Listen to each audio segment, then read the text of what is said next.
Some United States politicians are using coronavirus as a weapon to smear China, the Xinhua official news agency said on Sunday, as a war of words escalated between the two countries over China's handling of the epidemic. The editorial accused Robert O'Brien, the U.S. National Security Advisor, and Secretary of State Mike Pompeo of spreading a political virus and using it to put China down. O'Brien said last week that China had reacted slowly to the coronavirus, probably costing the world 2 months when it could have been preparing, in remarks that angered China. Pompeo has said the U.S. response to the coronavirus outbreak had been hindered by what he called imperfect data from China. However, Xinhua said China's actions, including strict quarantine of millions of people, had earned the world precious time to prepare for the epidemic, which has been recognized by the international community.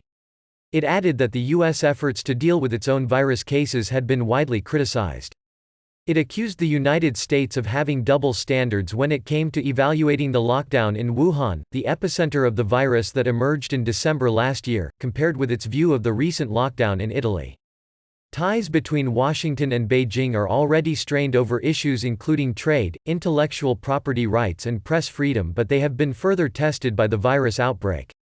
Xinhua also attacked the U.S. politicians for calling the virus the Wuhan virus or Chinese virus.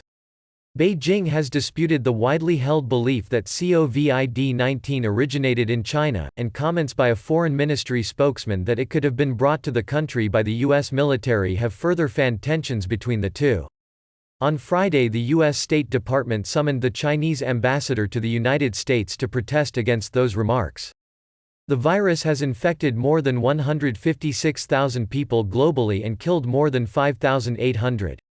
It has also pummeled financial markets, halted industry, brought flights to a standstill and led to the closure of schools in many countries.